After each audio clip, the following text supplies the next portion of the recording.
24절부터 27절까지 말씀을 제가 읽도록 하겠습니다. 운동장에서 다름질하는 자들이 다 달릴지라도 오직 상을 받는 사람은 한 사람인 줄을 너희가 알지 못하느냐. 너희도 상을 받도록 이와 같이 다름질하라. 이기기를 다투는 자마다 모든 일에 절제하나니 그들은 썩을 승리자의 관을 얻고자 하되 우리는 썩지 아니할 것을 얻고자 하노라. 그러므로 나는 다름질하기를 땅방 없는 것 같이 아니하고 싸우기를 흑공을 치는 것 같이 아니하며 내가 내 몸을 쳐 복종하게 함은 내가 남에게 전파한 후에 자신이 도리어 버림을 당할까 두려워함이로다. 아멘. 누구든지 예수님을 제대로 믿으면 그 사람은 변합니다. 그래서 청송 교도소에서 교화 그런 사역을 했던 박효진 장로님 그런 책이 있잖아요. 하나님이 변화시키지 못할 사람은 없다. 사형수들을 만나면서 처음에는 사형수들을 볼 때 깜짝 놀랄 정도로 눈빛이 아주 막 살기가 있고 그랬다는 것입니다. 그런데 그 사람들에게 복음을 전하고 예수님을 믿게 되니까 아주 순한 양같이 바뀌더라는 것입니다.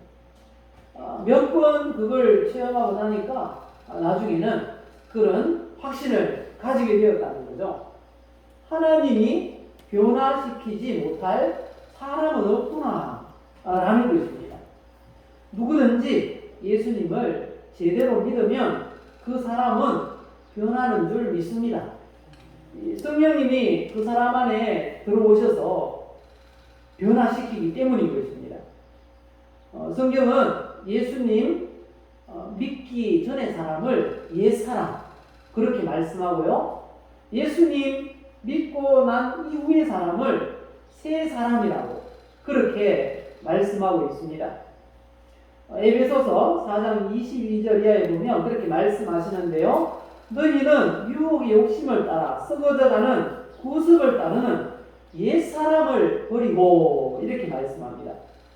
옛사람을 버리고 그리고 어떻게 하라고 하십니까? 오직 너희 심령이 새롭게 되어 하나님을 따라 의와 진리의 거룩함으로 지으심을 받은 새 사람을 입어라 이렇게 말씀합니다.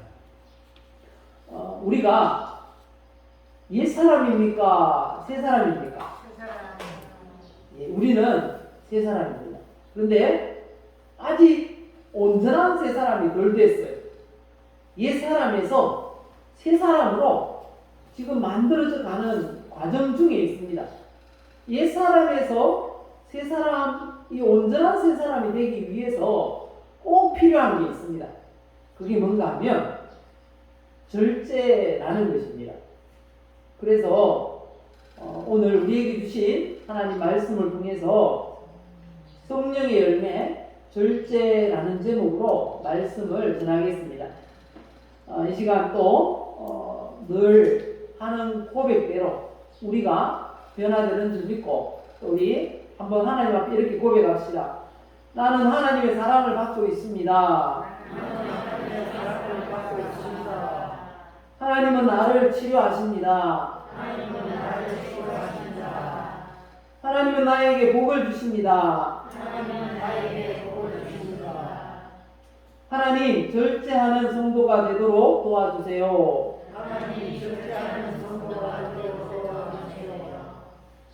우리의 고백대로 그대로 될 줄 믿습니다. 최근에 계속해서 성령의 열매에 대해 살펴보고 있는데 성령의 열매 9가지 어떤 것인지 다시 한번 성경을 통해서 살펴봅시다. 갈라디아서 5장 22절 23절입니다. 같이 읽읍시다. 오직 성령의 열매는 사랑과 희락과 화평과 오래 참음과 자비와 양선과 충성과 온유와 절제니 이 같은 것을 금지할 법이 없느니라. 지금까지 드문드문 살펴보았지만 성령의 9가지 열매를 다 살펴보고 이제 마지막 절제, 지난주에 이어서 두 번째 절제에 대해서 살펴보도록 하겠습니다. 절제가 마지막인 이유가 무엇이라고 했는지 혹시 기억하십니까? 절제가 성령의 열매 중에 가장 마지막에 기록되어 있어요.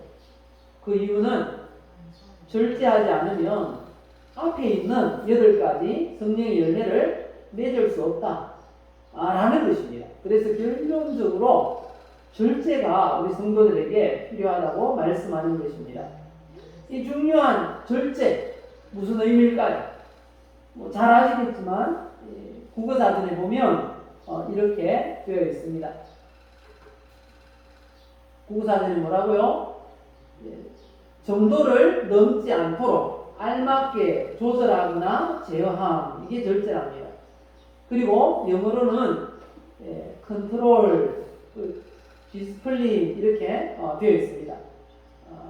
그리고 원문을 보면요, 한자어를 보면 마디절 그리고 억제할 제 이렇게 되어 있습니다. 그래서 한자어의 절제의 뜻은 필요한 마디만큼 자른다 라는 것입니다. 필요한 만큼 자르는 게 절제입니다. 원어로는 어떻게 되어 있을까요? 헬라어로는 자기를 지배하고 제어하는 게 억제라는 것입니다. 그래서 스스로를 제어하는 것, 셀프 컨트롤 이렇게 번역을 할 수가 있습니다. 이 절제가 왜 필요할까요? 이 절제가 필요한 이유, 실천적 그런 우리가 실천할 수 있도록 그 의미를 살펴보겠습니다. 절제가 왜 필요한가? 자, 첫 번째는 같이 읽어보실까요? 절제가 왜 필요합니까? 인생의 목표를 이루기 위해서는 반드시 절제해야 됩니다. 내가 만약에 어떤 기업에 들어가기로 했다. 취업을 하기로 했다. 내가 대학교 입학을 하기로 했다.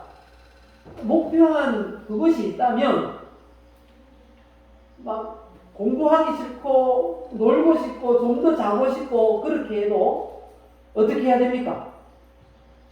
그런 걸 절제해야 되잖아요. 절제가 없으면 목표한 걸 이룰 수가 없어요.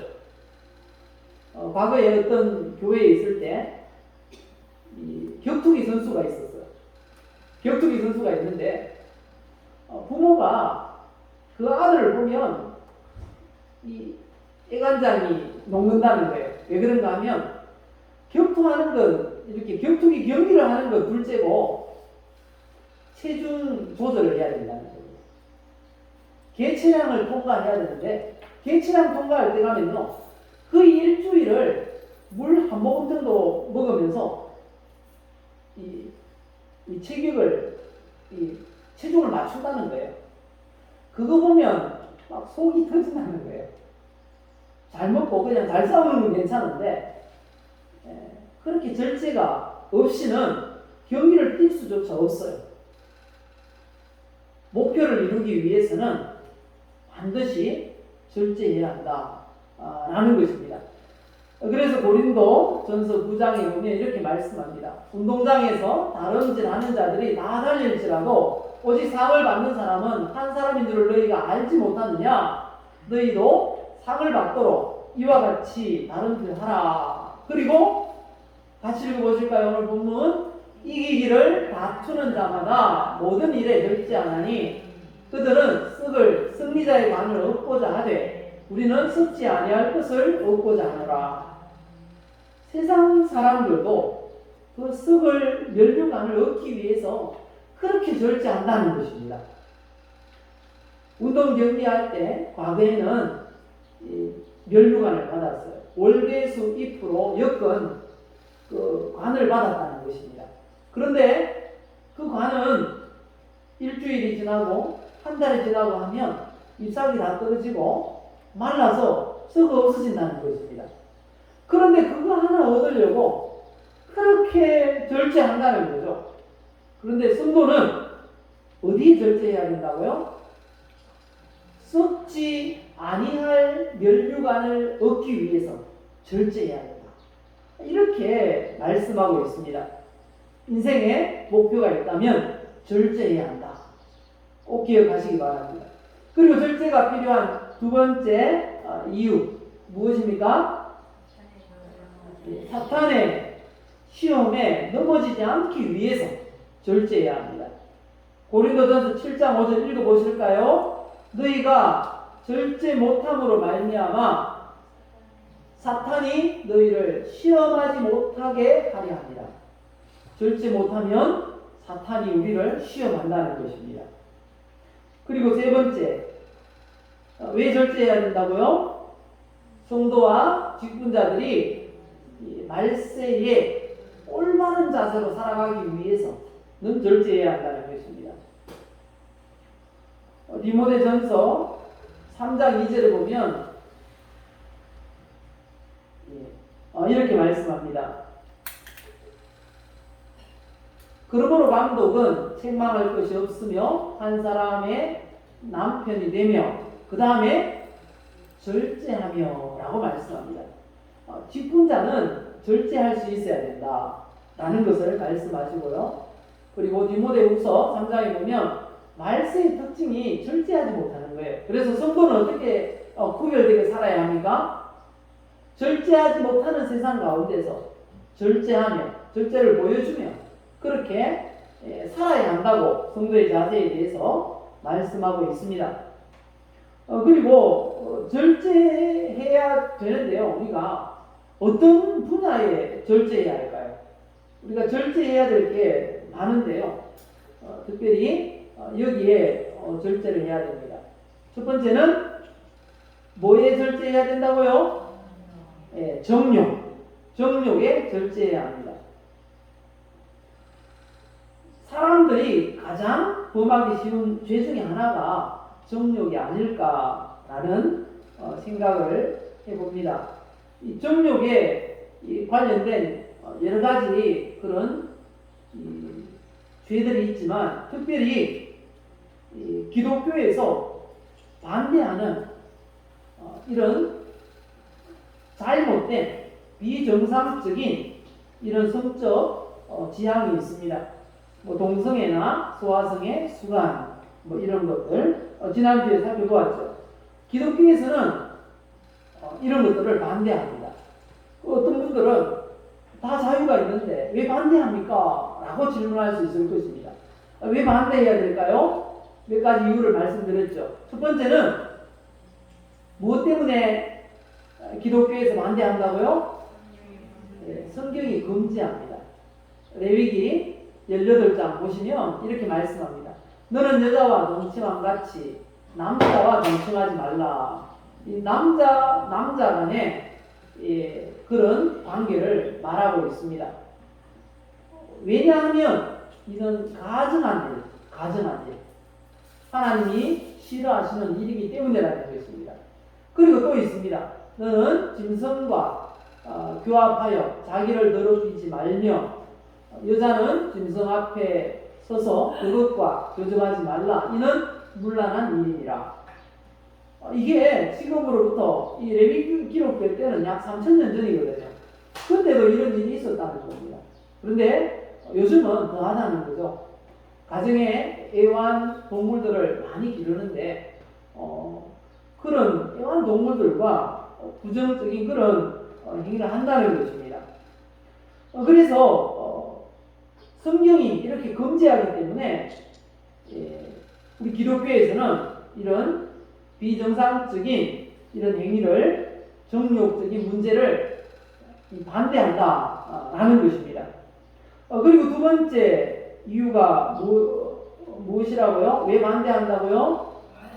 에이즈를 비롯해서 모든 성병의 원상이고 이 전파의 통로가 된다는 것입니다. 그래서 반대하고 있습니다. 그런데 요즘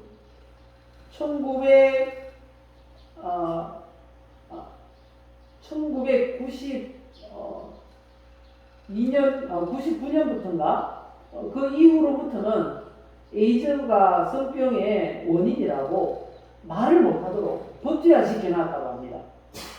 그리고 나서 에이즈 환자가 지금 몇 배로 급증을 했다는 것입니다. 그런데 에이즈 환자 한 명을 치료하는데 비용이 얼마나 드는가 하면요, 1년에 약 1억 2천만 원이 든답니다. 그런데 그걸 다 어디서 제공한다고요? 국가에서 우리 세금으로 그렇게 한다는 거죠. 인권 보호 차원에서 명단을 밝히지도 않습니다. 얼마 전에는 그 게이 클럽에 가서 이 확진자가 많이 났습니다. 그런데 보통 일반인들은 어떻게 합니까? 다 명단을 처음에는 막 공개를 했어요. 그런데 게이 클럽에 가가지고 확진된 사람은 보호 차원에서 그 사람들은 다 명단을 비공개했어요. 오히려 정상적인 다수가 그 소수 때문에 얼마나 피해를 보는지 모른다는 것입니다. 우리는 기독교에서는 이런 동성애, 에이즈의 이 원인이 되는 이런 동성애를 반대한다라는 것입니다. 그리고 세 번째 이유는요, 가정을 무너뜨리고 나아가서 인류의 생존까지 위협하기 때문에 우리 기독교에서는 이런 행위들을 반대합니다.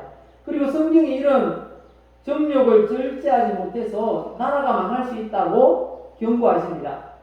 창세기 19장을 보면요, 창세기 19장을 보면 그렇게 말씀합니다.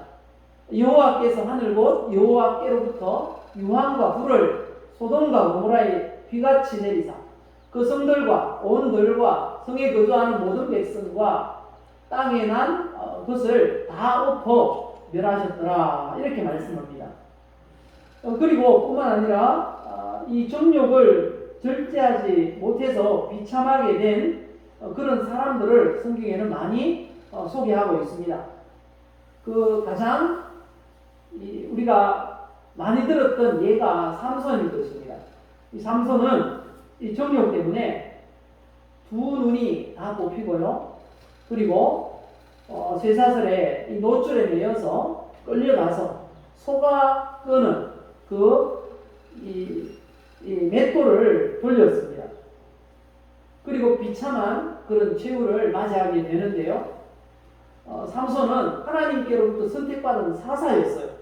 그런데 이 정욕을 절제하지 못함으로 이렇게 비참하게 되었습니다. 또 다윗도 그렇죠. 다윗도 일생에 한 번 딱 죄를 지었는데 그게 무슨 죄인가 하면 바로 정욕을 다스리지 못한 죄였다는 것입니다. 그래서 인생 후반전에 이 성군 다윗이 얼마나 고생했는지 몰라요. 우리가 기억해야 할 것입니다. 그리고 정욕과 아주 깊은 관련이 있는 또 욕심이 있어요. 그게 뭘까요? 그건 바로 식탐이라는 것입니다. 식탐. 식탐을 절제하지 못해서 또 저주를 받은 사람이 성경에 소개되어 있습니다. 히브리서에 보면요, 음행하는 자와 혹 한 그릇 음식을 위하여 장자의 명분을 판 에서와 같이 망령된 자가 없도록 살피라. 그 잠깐 절제하지 못해서 이 장자의 명분을 팔았습니다. 그래서 어떻게 되었다고 하십니까?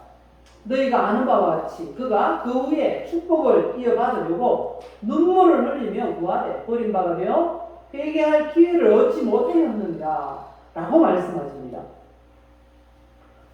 사람이 식탐이 얼마나 강한지 모르죠. 돼지는 아무리 맛있는 음식을 줘도 그 위 용량의 70%가 차면 더 이상 먹지 않는답니다. 그런데 사람은 얼마나 많이 먹는지 아십니까? 130% 먹는답니다. 위가 늘어져 가지고 더 늘어질 공간이 없도록 그렇게 먹는다고 합니다. 그래서 돼지는 위장병이 없답니다. 사람은 위장병 없는 사람이 없지요. 얼마나 절제하지 못하는 동물이 사람인지 모른다는 것입니다. 한번 우리는 속으로 고백해야 됩니다. 돼지보다 많이 먹으면 안 된다. 돼지보다 식탐을 더 내면 안 된다는 것입니다. 성경에 보면 식탐을 절제하지 못하는 사람과는 사귀지도 말라 그랬어요. 먹는 거 절제 못하면 그 사람과는 그렇게 유익한 친구가 될 수 없다라고 그렇게 판단했다는 거죠. 잠언 23장에 보면요, 술을 절개하는 자들과 고기를 탐하는 자들과도 더불어 사귀지 말라. 그리고요, 또 우리가 절제해야 될 두 번째 영역에는요, 이 재물 욕심이 있습니다. 성경에 이 돈의 욕심부리다가 망한 사람이 얼마나 많은지 많이 소개하고 있는데, 구약 성경에는요, 아간이라는 그 사람을 예로 들 수가 있습니다. 여리고성이 멸망할 때 분명히 이 요수아를 통해서 하나님 말씀하셨습니다. 절대로 여리고성에 있는 아무 것이나 손대지 말라. 그랬는데 실제로 여리고성이 무너져서 이스라엘 백성들이 들어가 보니까요, 눈을 혹하게 할 너무 좋은 게 있다는 거예요. 밍크 코트가 있고요, 금덩이가 막 쌓아 놓았다는 거예요. 그거 보고 절제하지 못해서 가져와서 자기 천막 속에 넣어놨어요, 아간이. 그렇게 해서 어떻게 됐습니까? 자기뿐만 아니고 아내와 자녀들까지 또 소유물까지 다 돌맞아 죽었습니다. 큰 돌무더기에 쌓여서 온 가족이 그렇게 죽임을 당하게 되었습니다. 신약 성경에는 재물 욕심을 절제하지 못해서 실패한 사람 누가 생각납니까? 예수님을 팔았던 가룟 유다. 가룟 유다가 어떻게 됐습니까? 마지막에 잘못을 뉘우치고 그 돈을 성전 창고에다가 던져놓고 자기는 목매어 죽었습니다. 목을 맸는데 목 매달아놨는데 몸이 얼마나 크는지 몰라도 떨어져가지고요, 배가 터져가지고 죽었다. 비참한 최후를 보여주고 있습니다. 우리가 재물 욕심을 주의해야 되겠습니다. 절제해야 되겠습니다. 그리고 세 번째는 무엇을 절제해야 된다고요? 명예욕과 권력욕 절제해야 한다 말씀합니다. 우리가 사도신경 고백할 때마다 꼭 한 사람이 등장합니다. 본디오 빌라도. 잘 아시죠? 본디오 빌라도가 사실 따지고 보면 그렇게 예수님을 직접 죽인 것도 아니에요.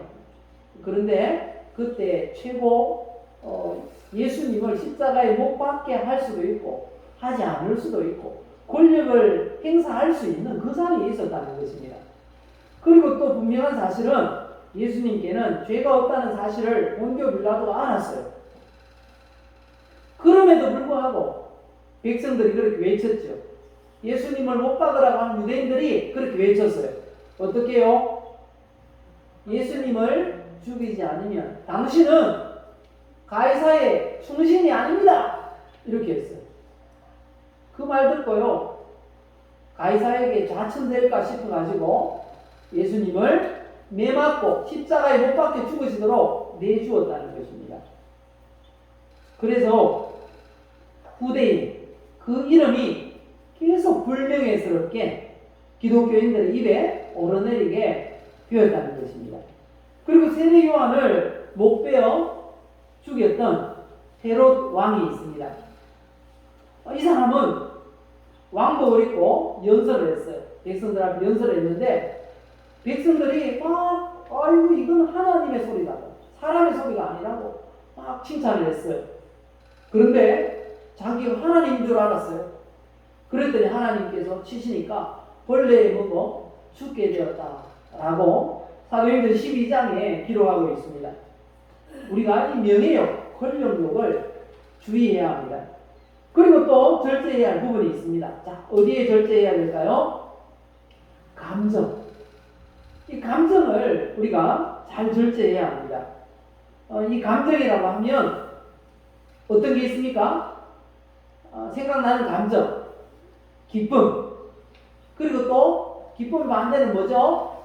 슬픔, 그리고 또 화내는 거, 노하는 거, 그리고 즐거워하는 거, 뭐 이런 여러 가지 감정이 있을 것입니다. 희노애락이라고 하죠. 이런 감정이 있기 때문에 어쩌면 인생은 아름다운지 모릅니다. 그런데 이 감정을 절제하지 못하고 너무 지나치게 되면 자신은 물론이고 타인에게도 피해를 주게 됩니다. 그래서 감정의 절제가 필요하다고 성경이 말씀합니다. 고린도전서 7장 말씀 보실까요? 형제들아 내가 이 말을 하노니 그때가 단축하여진 고로 이후부터는 안에 있는 자들은 없는 자같이 하며 우는 자들은 울지 않는 자같이 하며 기쁜 자들은 기쁘지 않는 자같이 하며 매매하는 자들은 없는 자같이 하며 세상 물건을 쓰는 자들은 나 쓰지 못하는 자같이 하라. 이 세상의 외형은 지나감이니라. 절제하라는 것입니다. 다 표현하지 말라는 것입니다. 다 표현하지 말라. 감정을 절제하지 못해서 성경에 진짜 후회한 한 사람이 있어요. 누굴까요? 모세라는 인물입니다. 이 모세라는 이분은 하나님이 인정하실 만큼 온유한 사람이었어요. 민수기 12장에 보면 이 사람 모세는 온유함이 지면의 모든 사람보다 더하더라 이렇게 말합니다. 그런데 이 사람이 감정을 절제하지 못했어요. 머리바 물가에서 백성들이 모세에게 막 항의를 했어요. 이 광야까지 몰아내가지고 물도 제대로 못 마시게 하냐고 막 삿대질을 하면서 그랬어요. 그러니까 하나님 말씀하셨어요. 네 지팡이를 저 바위에 가리켜라. 그러면 물이 솟아나올 거야. 그렇게 해서 백성들에게 마시게 해 라고 말씀하셨어요. 그런데 백성들에게 막 삿대질을 당하는 순간, 항의를 받는 순간 갑자기 감정이 폭발해버렸어요. 그래서 어떻게 했습니까? 지팡이를 가지고 그 많은 백성들이 보는 앞에서 내가 너희들에게 물을 주랴 하면서 두들겨 팼어요. 이 바위를 2번이나. 그때 감정 한번 절제하지 못해서 어떻게 됐는지 아십니까?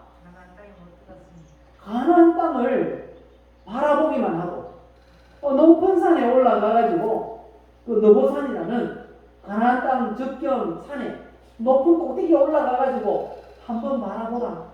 하나님 그렇게 말씀하셨어요. 그때 머리바 사건으로 인해서 너는 한번 보기는 하되 가나안 땅에 들어가지 못할 거야. 40년 동안 이스라엘 백성들을 이끌고 가나안 땅에 들어가기로 했는데 그 약속을 받지 못했어요. 감정 절제하지 못해서. 우리도 마찬가지입니다. 인격이 아주 훌륭하다고 생각했는데 화 한 번, 분노 한 번 내면 어떻게 됩니까? 그 뒤로는 고개를 흔드는 그런 사람이 되어버리고 마는 것입니다. 감정을 절제할 수 있어야 되겠습니다. 자, 그러면 어떻게 우리 절제를 실천할 수 있을까요? 우리에게 교훈을 주는 몇 분을 소개하고 말씀을 맺도록 하겠습니다. 자, 첫 번째는요, 요셉에게 절제하는 법을 배워야 됩니다. 요셉을 통해서 정욕 절제하는 법을 배워야 합니다. 요셉이 어떻게 이 정욕을 절제할 수 있었다고 하십니까? 이 보디발의 아내가 아담하고 아주 이 얼굴이 잘생긴 그 요셉에게 접근을 했습니다. 그때 요셉이 어떻게 말했습니까? 내가 어떻게 하나님 앞에서 범죄할 수 있겠습니까? 하나님이 항상 지켜보고 계신다 라는 사실을 늘 믿었어요. 그게 무슨 의식이라고요? 신전의식. 한번 따라해 보실까요? 신전의식. 하나님이 우리를 매 순간 보고 계세요. 그게 신전의식입니다. 그리고 그렇게만 해도 이 보디발 아내가 계속해서 요셉을 붙듭니다. 그러니까 어떻게 했습니까? 도망가 버렸습니다. 함께 있지 않았다는 것입니다. 요셉에게서 정욕 절제하는 방법을 배우시기 바랍니다. 그리고 두 번째, 사도 바울에게서 재물 절제하는 방법을 배워야 합니다. 사도 바울은 절제하기 위해서 이걸 배웠다고 합니다. 뭘 배웠다고 합니까? 예, 자족하기를 배웠다고 합니다. 자족하기. 내가 가진 것에 만족하기를 배웠다는 것입니다. 빌립보서 4장에 보면 그렇게 말합니다. 내가 궁핍함으로 말하는 것이 아니니라. 어떠한 형편에 든지 나는 자족하기를 배웠노니. 자족한다는 말은 스스로 만족한다는 그런 의미입니다. 이어서 말합니다. 나는 비천에 처할 줄도 알고 풍부에 처할 줄도 알아. 모든 일 곧 배부름과 배고픔과 풍부와 궁핍에도 처할 줄 아는 일체의 비결을 배웠다. 자족할 줄 아는 일체의 비결을 배웠다고 고백하고 있습니다. 그리고 디모데전서 6장에 말하죠.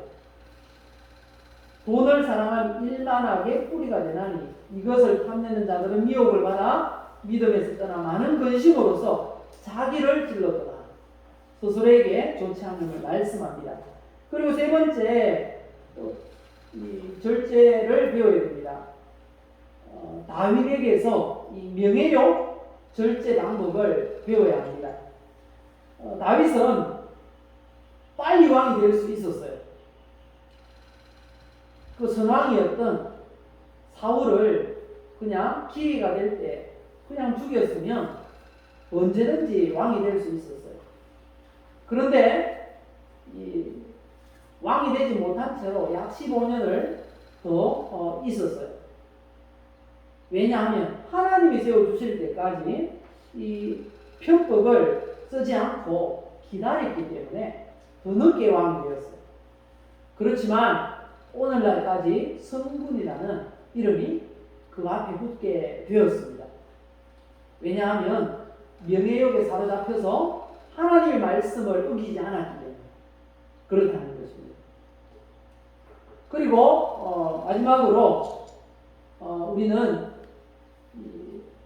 세례 요한을 사도 요한을 통해서 이 감정 절제하는 방법을 배워야 한다는 것입니다.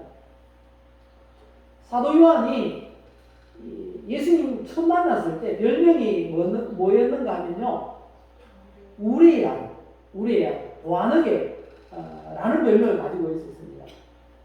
속된 말로 하면 성격이 아주 불같고 더럽다는 것입니다.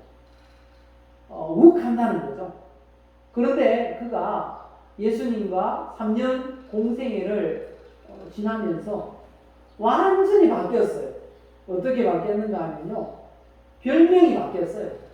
사랑의 사도라고 바뀌게 되었습니다.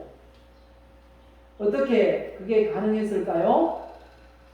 사랑을 조금씩 실천하다 보니까 그렇게 되었다는 것입니다. 오늘 우리에게 주신 말씀의 제목이 뭡니까? 한번 크게 따라해 봅시다. 절제합시다. 뭐에 절제해야 됩니까? 한번 따라해 봅시다. 정욕, 재물욕, 권력욕, 감정. 예, 이 네 가지 우리가 절제를 들은 말씀대로 우리의 삶을 실천해서 하나님 앞에 사랑받고 이 세상에서 우리의 목표를 다 이루시기를 예수님의 이름으로 축복합니다. 기도합시다. 우리 주에 한번 부르시고 절제하는 내가 되게 도와주옵소서. 정욕과 재물욕과 권력욕, 명예욕, 감정을 잘 절제함으로 우리 하나님의 영광을 얻어내고 이 땅에서 우리의 목표를 이루고 하나님의 뜻을 이루게 해주옵소서. 주여 한번 부르시고 함께 기도하겠습니다.